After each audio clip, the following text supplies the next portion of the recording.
ဒေါ်စုတောင်းသားမြန်မာဗုဒ္ဓဘာသာပိတချပါလေယောဂံအဖို့တန်လှပါပြီသည်မြမတလိစရိုက်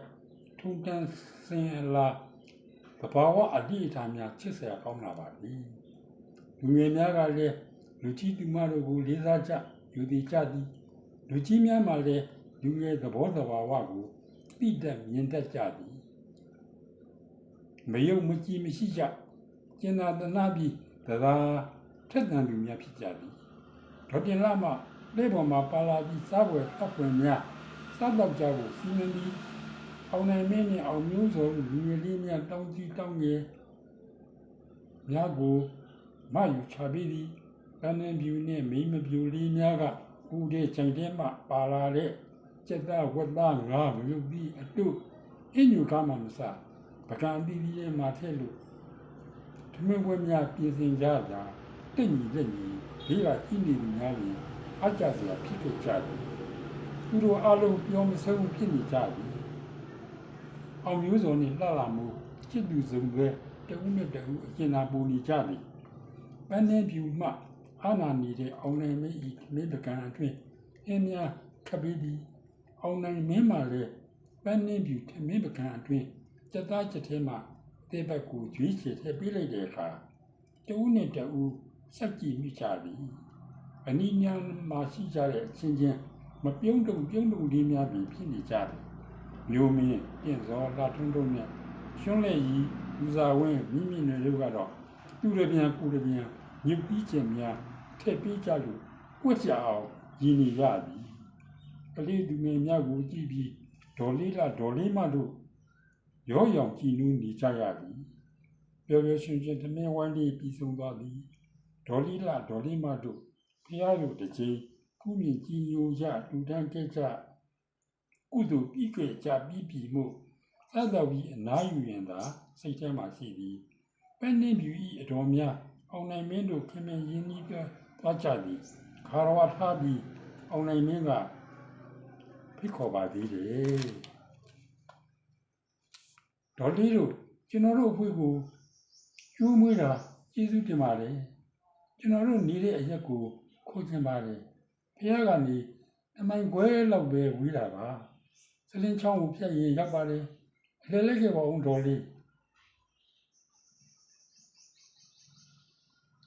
လာကဒူလေဒီတူမတွေမရောက်ဘူးတဲ့ဖះမို့လိုက်ဖို့ရတာဖားတို့မြို့ကိုမချခဏရောက်ပါတယ်အနည်းပြီးအမေမရှိမြင်ကသူမိကိုစိတ်ချတာမဟုတ်ဘူးသားရဲ့နောက်မြတ်ကျူမလေးဦးမေအခုကောက်လက်လို့မရသေးဘူးသားလေးဒေါ်လေးမအကျိုးအကြောင်းရှင်းရသည်လို့ခုကောက်မလိုက်နိုင်သေးရင်လေအောင်မျိုးဆိုမပန်းနှင်းပြူတို့အဖွဲနဲ့တောင်ပို့ပေးမယ်လို့ပြောပါတယ်သူတို့မရဘူးသေးတဲ့နေရာကျွန်တော်တို့ကဒေသခံတွေမို့လိုက်ပူချင်ပါသေးတယ်ဒေါ်လေးဒေါ်လေးတို့ကတော့ငါးမျက်နှာဖျားခုတော်ဘောကဖဖြူဖညူလက်ကြီးများရဲ့နန်းနန်းကိုခုခတ်ရတာ၃နှစ်တစ်ချိန်ရောက်ပါလေလမ်းလဲဝေးတော့မင်းတို့လူငယ်တွေသွားမယ်ဆိုရင်သွားကြပေါ့အစနောက်ကလည်းတန်းနေအစနောက်ချောက်ရံမဖြစ်ကြနဲ့ငါတူမတွေကလည်းစရင်နောက်ရင်စိတ်မဆိုးကြနဲ့နော်ဒေါ်လေးများဆွေးရင်စိတ်မဖြစ်ရအောင်မျိုးစောစိတ်ချဖို့အမခံပြောပြပါသည်အောင်မျိုးစောနဲ့အောင်နိုင်မင်းတို့အဖွဲ့ခွင့်ပြုချက်တောင်းဆိုအပြီးဖောင်းတော်ဦးအရှိလမ်းမကြီးပေါ်သို့ရောက်လာကြသည်အောင်နိုင်မင်းကဥဆောင်ပြီးကဲဒူအလုံးဒီလမ်းမကြီးအတိုင်းသွားမယ်ဆိုရင်တပတ်ကြီးဝေးကြီးသွားနေရမှာဖြလန်းကံပန်းရိုးတိုင်းဘက်ကနေသွားရင်နီးလေးနဲ့ရောက်တယ်ရှုခွင့်လေးလည်းကြည့်ရတယ်ဒီကပဲသွားကြမယ်မဟုတ်လားအဲ့လိုမြင်လိုက်ပြီးအားလုံးသဘောတူညီစွာဖြလန်းတိုင်းသွားပြခဲ့ကြပြီသူတို့အားလုံးအတူတူစားလဲပြီးရပြီးအတူတူသွားရင်ခွင့်ပန်ခဲ့ပြီးဒီရင်တနည်းပြောမလားဆိုမလားဖြစ်သည်ကျင်းမြောင်းတဲ့ချောင်းရိုးလေးများလမ်းမြောင်းလေးများတွင်ကောင်းလေးများကောင်းမလေးများတုံးနဲ့တုံးအဆောင်လေးပြကြတာစကြနောက်ကြပြီ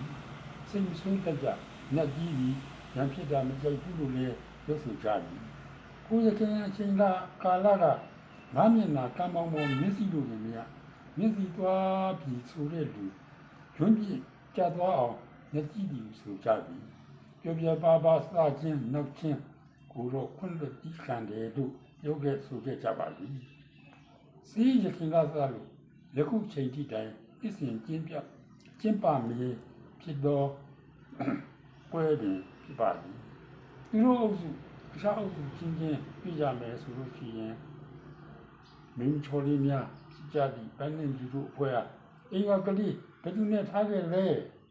ဒီမှာမကဲနဲ့နှစ်ချကိုက်မယ်အဲ့လိုအော်သူအော်နိုင်မင်းနဲ့အောင်မျိုးတို့ကလည်းကောင်းမလေးထိနဲ့အကူသူငယ်ချင်းများမှတ်ပြီးဖဲအောင်ရောက်ပါခေါ်သူလေးခေါ်မယုံစားနဲ့တော့မှားလိမ့်မယ်လို့ပြောသူပြောအမျိုးမျိုးပြောဆိုနောက်ပြောင်ခြင်းခံကြရတယ်တဝင်းတူဥလူရတဲ့အောင်မျိုးဆိုမိမိမျိုးလေးထဲမှာသူ့ချစ်သူလှလာမိုးကိုဆွဲခေါ်ပြီးလမ်းစာဖော်တော့သည်လမ်းကြောင်းကလည်းကျင်းတို့ကြဝေးကြဆိုတော့ကြည့်မိခိုက်မိဖြစ်တတ်ဒီဘောသူ့ချစ်သူကိုကာကွယ်သည်မျိုးမြင့်တင့်တော်လာထွန်းလို့မှလည်းရှင်းလိုက်ရည်သူသာဝင်းမိမိနွယ်တို့နောက်မှတဘောလည်းရင်ပြောင်းရင်နောက်ရင်ကာကွယ်ကြပါသည်အောင်နိုင်မင်းလည်းပန်းနှင်းယူနေပေးမှာကိုရံတော့တမှုလူလျောက်ဖြစ်သွားပါတော့သည်အောင်မျိုးစွာလှလာမိုးတို့ဇုံရဲနဲ့မျိုးမင်းတို့လူငယ်ဖွဲ့ကျွန်းလေကြီးတို့မင်းမပြူလေးများအဖွဲ့ကခြေလမ်းတက်တယ်လို့ပြောရမလားအောင်နိုင်မင်းနဲ့ပန်းနှင်းယူကိုဒီစားအောင်ခံလေသလားခြံခဲ့လေသလားမသိသူတို့အဖွဲ့နှစ်ဖွဲ့ကွဲသွားသည်သူတို့နှစ်ဦးဖြည်းဖြည်းမှန်မှန်ရှောက်လန်းခဲ့ကြစဉ်အနည်းယူထမ်းမှတနခါနဲ့လေးများပြင်းပြပွေးဆိုင်နေတော့အောင်နိုင်မင်းရင်ခုန်သောနှင့်ကြိုးကျင်သည့်စကလုံးများယူချနေရသည်လမ်းမြောင်ချင်းချင်းချောင်းယူချင်းချင်းလေးများမှတည်းမှာကြောက်စတဲ့ခဲလုံးကြီးများကိုဆက်တန်းရစဉ်လက်မကြအောင်နိုင်မင်းလက်မောင်းကိုရီးလေးခိုတာလိုက်နေတဲ့ပန်းရင်းကြီးကိုပြေချကြည့်ပါတိုင်းကိုဒီပုံကြီးရပြီးပြတ်သားသူလုံးသူပေါက်ထားချင်းတိုင်မှာပြီးဒုက္ခပိတာကြီးအောင်နိုင်မင်းနဲ့နှစ်ယောက်တည်းနီးနီးကပ်ကပ်လိုက်နေရသည့်ပန်းရင်းကြီးမှာလည်းထိုနည်းတူပင်ဖြစ်ပါလိမ့်မည်။အနည်းပြလာပြီးဖြူစင်ဝင်းပါသည့်အသားကြီးသွေးတယ်သည့်နာရန်လှပသည့်ညောင်းအစုံနှင့်လေးကိုင်းကြီးလူမျက်ခုံးလေးသုံးရလပမာမုံမှုအားဖြင့်အောက်ဖက်မိတွေ့တဲ့ချူချွန်လေးပြည့်ပေါင်းခတ်ထားသည်။ဒီတွေဒီခါအောင်မှမဆူမကြုံမလိမင်းကိုလုံးကိုပေါလေးမှုမြင်ရသူရေဖုံမောစာဖြစ်ကြရတယ်။သူတို့နှစ်ဦးကိုမြင်ရသူလူလေးမိမပြူလေးများဒီမောကြည့်ရသည်အကြံကြသည်သူတို့နှစ်ဦးအောင်လုံးဖျားမြောက်ဖက်နှစ်ဖာလုံးဝဲကန့်သာရှိဝေးတဲ့ဖောင်းကြီးတန်းဖျားကုန်းမြင့်ပေါ်သို့တက်သည့်လမ်းသွယ်လေးမှာကျောက်စလေးချဲသေးသေးလေးများဖြတ်ကျော်ဆောက်ရှောက်လန်းစဉ်ချော်လင်းသွားအောင်တဦးနဲ့တဦးဖက်တွယ်ဖေးကူဆွဲခေါ်နေကြရသည်ဖောင်းကြီးတန်းဖျားရင်ပြင်တော်ရောက်လို့နှစ်ကိုတူရှင်တွဲလို့ဖျားကိုဝတ်ကြည့်ကြသည်ပန်းစီမီထွန်းကြီးပူဇော်ပြီးအလူကံဘုံကျဲသို့နှစ်ဦးပြိုင်သူအလူငွေများထည့်တဲ့အခါအလူကံပုဂ္ဂိုလ်မှကျင်းစာဦးဇနီးမောင်နှံတို့ထင်မှတ်ဟန်ရှိသည်တက်တော်ရာကျော်ရှိပါစေဒီတွင်ဒီမီယာအိုအောင်မင်းအောင်ပေါင်းနိုင်ကြပါစေလူသောစုလူသောဆန္ဒများတလုံးတဝရရှိကြပါစေလို့ဆုတောင်းပတ္ထနာပြုတဲ့အခါမှာတော့တုံးနဲ့တူရုပ်လူရင်ကြည်နေမိကြပါစေဘုရားကုန်းတော်ပေါ်မှာကြည်ပြီးဒီပဝေးကြီးရှုမြော်ခြင်းကစိတ်လန်းစုပြီးလာပါသည်တရားကိုများကကျေးသူကြီးရေးချထားပြီးလေအတိုင်းလိုက်အကွက်လိုက်ရှုမြော်မဆုံးနိုင်အောင်မြင်တွေ့ရသည်တောင်ဘက်ဖောင်းတော်ဦးကုန်းတော်ပေါ်မှာခေါင်းလောင်းတန်တနောင်နောင်နဲ့ဒီတဲ့ပြန့်လွင်ပြီးအနည်းကြီးဆန်ရွယ်စာလေးများဒီဝိမှာဝင်ဝဲနေတော့တင်းကြီးနတ်မေလီလီတယောက်လိုအောင်နေမင်းဤမွာ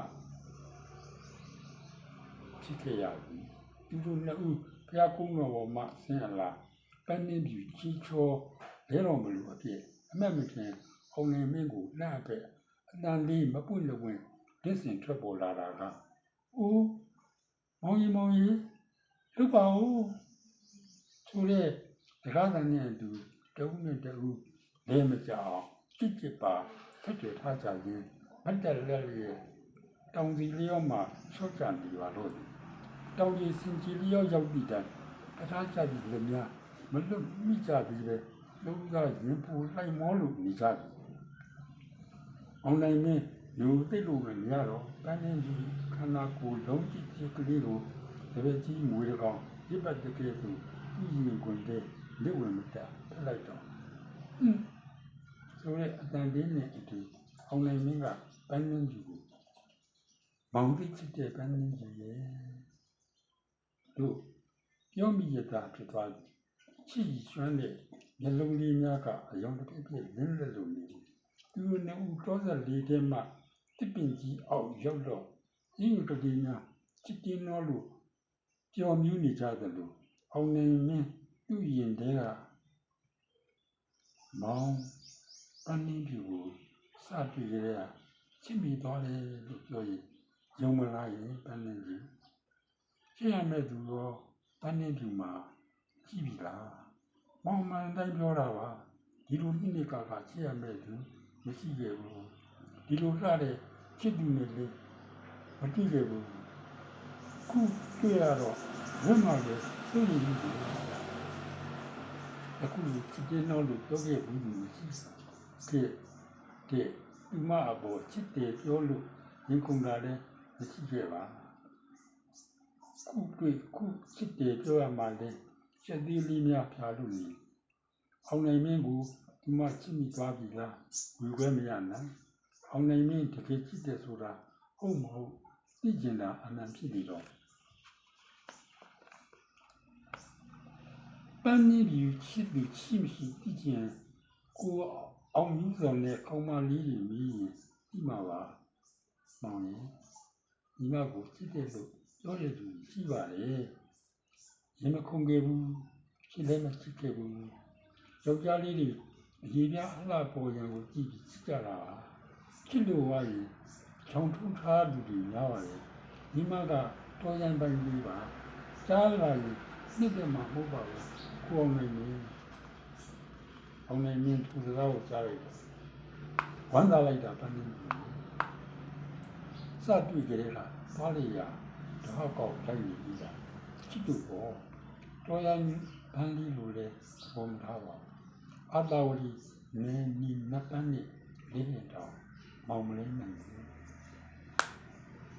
တပီးလို့ချစ်မြင့်ကြီးဆူရတဲ့ယုံကြည်စေခြင်းနဲ့မောင်အားမရပါနဲ့ချစ်ရဲ့အနေကြီးလို့တော့မောင်မချမ်းသာဘူးအနေကြီးစိတ်ထဲမှာရှိတဲ့အတိုင်းပဲဖြစ်ဖြစ်ရောင်လို့ပဲဖြစ်ဖြစ်အချစ်လက်မှုဖြစ်တော့မောင်ကြီးလွတ်ပါဦးလို့ပြောလိုက်တဲ့စကားတန်လေးလူပြောလို့ရမှာမထင်တော့ပါဘူးချစ်သူရဲ့ဒီမှာပေါ်နိမကာကစစ်တာပြီးတော့တန်တရားစိတ်ကြီးကြောင်းနေသွားပန်းနေပြီမာလေတင်းနှလုံးလေးပါလူသားပါမောင်ဘယ်ကမရှိဖြစ်ရေမခုန်ခဲ့ဘူးဒီမဲ့မောင်နဲ့ကြည့်တော့ရေခုန်ပြီးဟောင်းကိုလည်းဆိုပြီးစကားပြတ်ပြီးပန်းနေပြီခန္ဓာကိုယ်လွတ်နေပြီကိုယူရရထွေးပိုက်လို့ပြောရစမ်းမှရှိရဲ့ချစ်တယ်လို့ပြောပြီးနှစ်ဦးသားတင်းတင်းကြပ်ကြပ်ကိုယ်ထိုင်ရင်အနံမူကြီးရွာသွန်းပြုခဲ့ကြတယ်ဆွေလန်းတော့အသေးကျွမ်းတဲ့ချစ်သွားကြလိမ့်သူတို့နှစ်ဦးတော်လန်းနေမှဖြတ်ကျော်ပြီးကံပောင်ရိုးအနောက်ဆက်သို့ရောက်လာကြတယ်ကံပောင်ရိုးအနောက်ဆက်တွင်ကြာမီကြာပြီးတို့ဖူးပွင့်နေပြီဘရုံမှာကြာပန်းတို့ကံလုံးကြီးည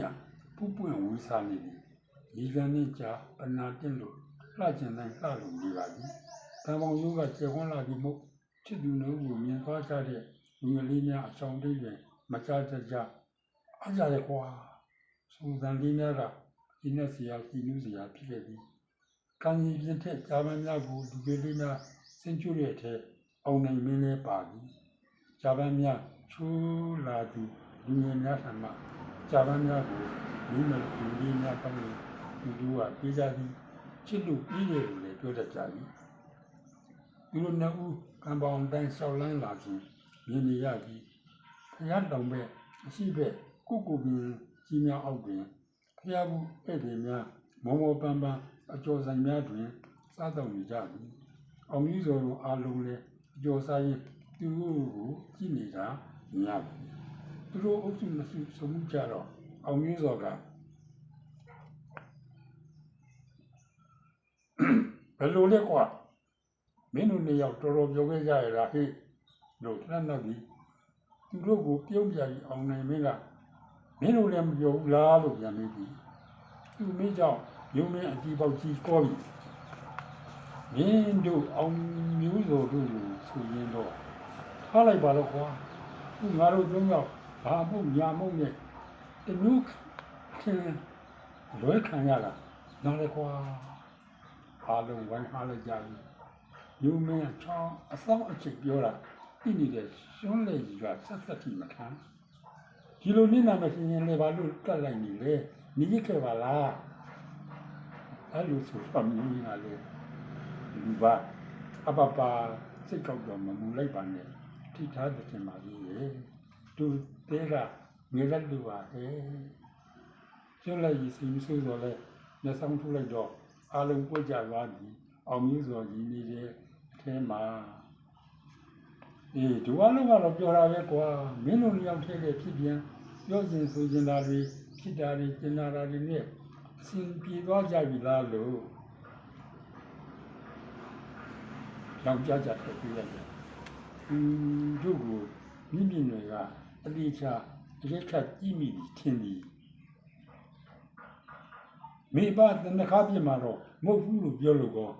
ယုံကြမှာလေလားလူငယ်ချင်းလွတ်လွတ်လပ်လပ်ပြောကြတာဝင်ကြတာငန်းကြီးဒီကြားတဲ့သာဆုံးကဝန်ဆက်ဒီကောင်မလေးကြီးရည်စားစကားပြောရင်ကိုပြောလို့သူပြန်မပြောရင်ကွာမလုတ်စိတ်တူရဲသဘောကျစဲ့ဤကံကလို့ပြောကြတယ်ကွာငါတို့ကတော့ဆဲပဲခံရတာတို့ကကြည်ကြတဲ့ဟဲ့ကောင်မလေးတုံးကဘာမှမကြည်ကြဘူးလို့ပြန်ထုတ်လိုက်တော့ဒီလိုတုံးကြောက်လို့ကူလို့ပြည့်လန်လို့ပြင်သွားကြပြီသူတို့အားလုံးပြောလေးပြောရရေလေးရေရနဲ့ငါးမျက်နှာဖျားကုန်းပေါ်သို့ရောက်ခဲ့ကြပြီတန်းနေပြီတို့မင်းမကြည်လေးများရှိကထားပြီးအောင်နေမင်းတို့အဖွဲ့မှလိုက်လာရင်စကားလည်းပြောနဲ့ရင်ဖွင့်ပါတော့သည်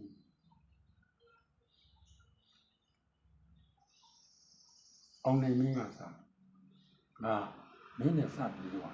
တို့ဘုရားမှာဆူတောင်းရင်ပြည့်တယ်လို့ပြောခဲ့တာမှတ်မိတယ်နော်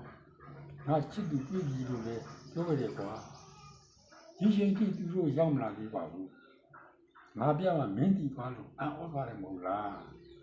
ဒီနေ့ငါဘယ်လိုရည်စက်ကြည့်တယ်ဆိုတာတော့မပြောတတ်ဘူးငါသူ့ကိုမြင်ကြတာစိတ်ဝင်စားမိတယ်အဲ့လောက်ခိုက်ဆိုင်လိမ့်မယ်လို့လည်းမထင်ကြဘူးမမျှော်လင့်ကြပါဘူးကွာနောက်ဖြစ်သွားလို့လေငါခွင့်ကြီးခုယူခဲ့တာမဟုတ်သူ့ဘောစောင့်ကြည့်ကြရတယ်ရှိပါတယ်ဒါပေမဲ့မရပါဘူးကွာမမြင်သိနိုင်တဲ့သူ့ကိုချီရေးဆိုခဲ့တယ်သူစဉ်းစားနေသေးတယ်မလေးပေါက်တယ်လို့မသူဆိုတာမျိုးအပြစ်မပြောပါဘူးကွာငါရဲ့စိတ်မမြင်တဲ့တာကိုယုံကြည်အောင်ပြောမိတာပေါ့ခုတွေ့ခုကြိုက်ကြလို့ငါဘောကိုအပြစ်မြင်နေမှာတန်းနေကြီးပေါ့တမျိုးမြင်ရမှာကိုတော့ငါမလိုတော့ကွာငါသူ့ကိုချစ်တာပါအလိုကိုတော်လေးတန်းနေကြီးကငါတို့ကြွားသူပါကွာမင်းကအခုမှသိအခုမှချစ်လို့ရင်းနှီးကြကြသေးတာတန်းနေကြီးရည်စားတယောက်မှမရှိဘူးဆိုတာငါသိတယ်သူ့ကိုချစ်တဲ့သူတွေရှိပါတယ်သူ့ဘဝသူ့အလားပြည့်စုံနေတယ်ကွာသူ့ကိုကြိုက်တဲ့သူတွေလည်းဖို့လီတဲ့ငပိရှိတယ်လို့တော့ထင်တယ်ဘူးမင်းနဲ့တွေ့မှဘလို့ဖြစ်သွားတယ်ဆိုတာတော့ငါမပြောတတ်ဘူးကွာမင်းနဲ့သူချစ်သူတွေဖြစ်မှဆိုရင်ငါဝမ်းသာတယ်မင်းလည်းငါတို့ရွာသားဖြစ်သွားရောမဟုတ်လားကွာ အောင်မျိုးစောသူငယ်ချင်းကောင်းပြတာပါပြီသူဆွဲလမ်းညမျိုးရသူအနည်းကြီးရောက်အဆူကောင်းပြောပြလို့ပြရတာအလွန်ဝမ်းသာနေပြီသူငယ်ချင်းအပေါင်းအသင်းများအလုံးကလည်းအပိကြတော့အားများပြည်လာပြီပြောရမယ်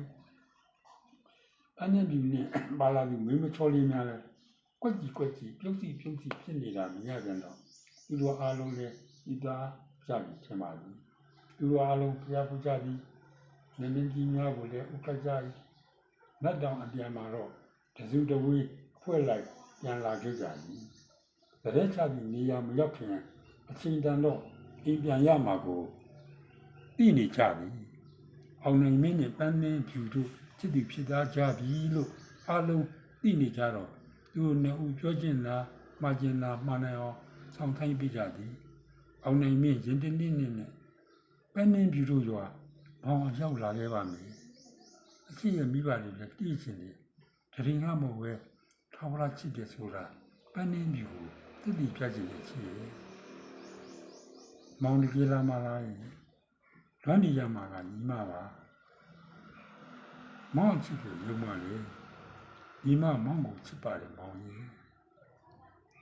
အဲ့လိုပြောပြီးပန်းနှင်းဖြူဆန်ရွယ်စအစနာမှာလက်ဖူးရင်လေးကိုယူရနမ်းနေပြန်ပြီပန်းနှင်းဖြူဆောင်နေသူမိန်းကလေးများကြည့်ရဘက်သူအပြေးလေးရောက်သွားပြီးသူတို့အားလုံးလဲဝိုင်းကြီးကိုကြော်ပြတ်လျက်